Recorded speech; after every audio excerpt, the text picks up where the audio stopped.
paragraph numbering system. The sections of CFR, such as 1910.120, are divided into paragraphs. A paragraph in the CFR is not the same as the traditional paragraph in a story or essay.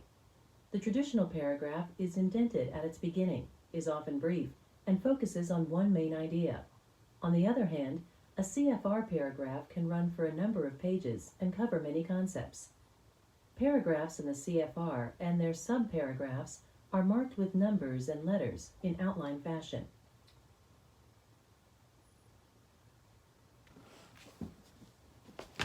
Yeah, yo. Important shit right here. Hazardous waste legislation, EPA. In the early 1970s, industries in the U.S. were producing approximately 57 million metric tons of hazardous waste annually. Congress determined it was essential to handle this waste in a manner that would protect the environment. Protecting that environment. Hazard definitions. The EPA defines hazardous waste as a hazardous substance that has no commercial value. A hazardous waste is ignitable, corrosive, reactive, or toxic. Hazardous substances are substances determined by the EPA to present a danger to the environment. Hazardous chemicals are chemicals that are hazardous to people in the workplace or the community if released, as determined by OSHA. Hazardous materials are those materials which can present a danger during shipment by truck, rail, pipeline, air, or water, as determined by the Secretary of Transportation.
Taking my notes, you know what I'm saying? I want to get this shit right.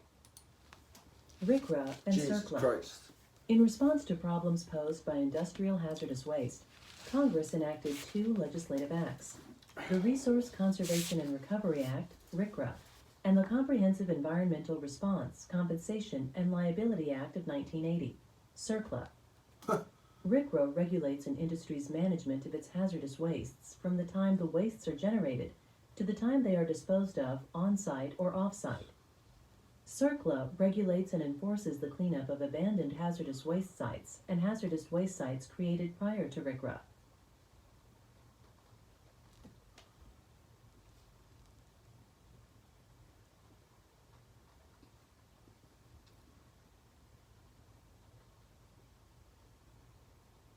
Shit crazy, yo.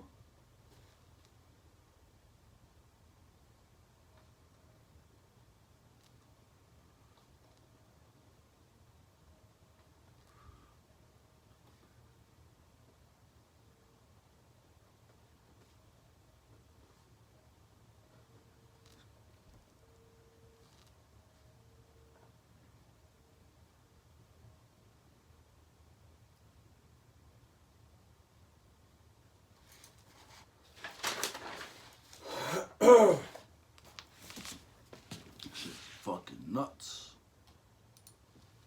Sarah. Although RCRA and CERCLA greatly helped in properly managing hazardous wastes, there were no laws that specifically addressed the health and safety of the employee who worked with hazardous wastes and substances. These issues were addressed in 1986 when the Superfund Amendments and Reauthorization Act, SARA, was passed. SARA addressed the risk of exposure and the need to protect employees exposed to hazardous wastes.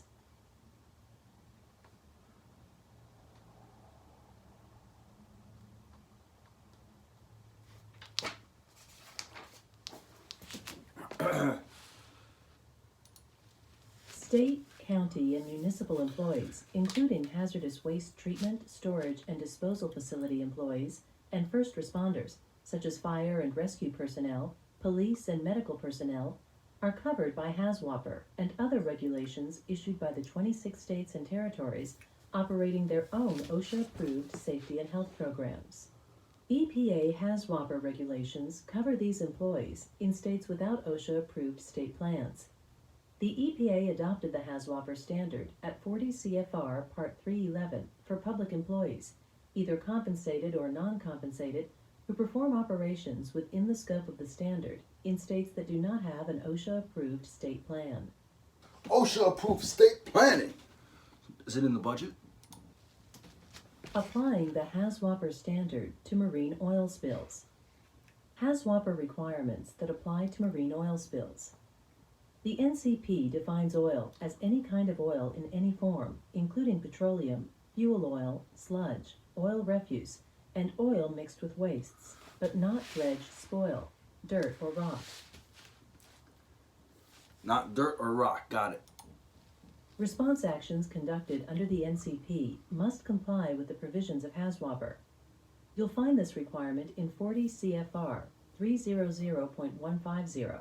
Therefore, if your workers are participating in a response action under the NCP, you must have an occupational safety and health program consistent with HAZWOPER, and you must train your workers according to HAZWOPER's training requirements. This applies whether the responsible party or a government agency is directing the cleanup. We got direct cleanup, you understand what I'm saying? For marine oil spill emergency response, the HAZWOPER provisions that most directly apply include emergency response operations in HAZWOPER, paragraph Q, and post-emergency response cleanup operations in paragraph Q11. Yes. Click Example and More About for more information.